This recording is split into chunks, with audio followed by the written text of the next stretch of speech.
A portrait of religion in America. 92% of Americans say we believe in God or a higher power. 40% say attend worship services at least once a week. In fact, if you look at a map of the United States, the darker the color, the deeper the faith Americans express. But as Dan Harris and our producer Wanbo Wu learned, there are some pastors living in an agonized state of conflict. Fundamentalists leading a flock that still believes when they no longer do. I am an atheist. I live out my life as though there is no God. These men are pastors, active in ministry, even though they've lost their faith. They asked us to hide their faces and alter their voices in order to protect their identities.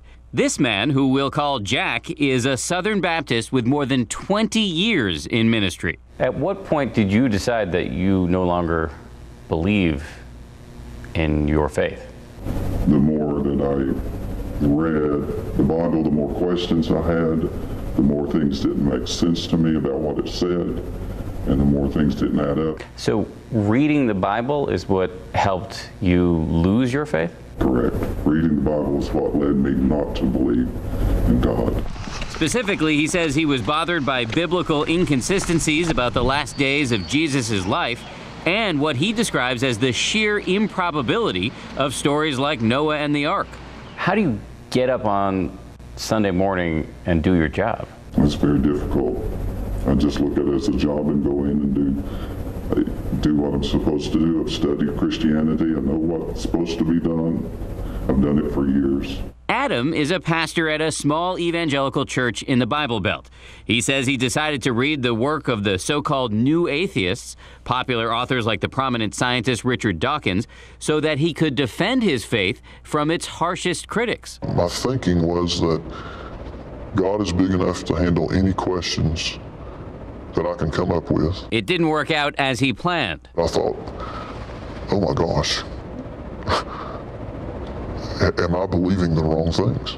Have I spent my entire life and my career promoting something that is not true? What was that like for you when you realized that you had been spending your entire life on something that you no longer believed?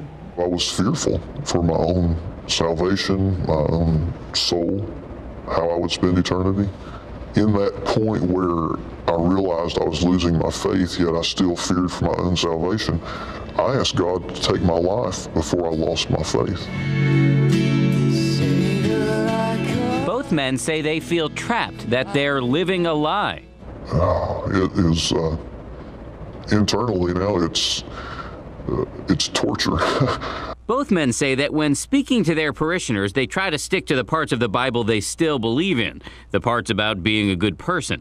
And they both say they want to leave their jobs but have no other way to support their families. Is what you're doing right now fair to the members of your church? Well, I've struggled with that time and time again. I want to get out of the position that I'm in as quickly as I can because I try to be a person of integrity and character. But with the economy the way it is, with my lack of marketable skills, other than a seminary education, it has me in a tough spot. It is a lonely journey. Have you told anybody in your personal life about this? I have no doubt when the day comes when I actually do say, I no longer profess to be a Christian, I will lose a lot of friends. This is a huge secret to be walking around with. It sure is. It's very, you feel very isolated. Your wife doesn't know? No. It's going to be very confusing for her. It's going to be devastating, and it's going to take us a while to work through it. Is it possible you could lose your wife? It's possible. If there is a bright spot in this process for Adam, it is this. At times I thought, well, why do I want to get up in the morning? If there is no God to serve, there is no rewards to be gained by being good or bad. But honestly, through this process, life has become much more meaningful. I realize that this life is all that we have. Dan, you and I have been talking today about temporary doubt. Mother Teresa had it. St. Augustine had it. Right.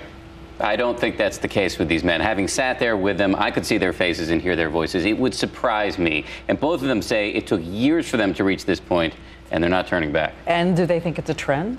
They say there are many other people out there like them. It's impossible to quantify, but they believe it is not uncommon. So much pain in their A lot of pain. coming forward.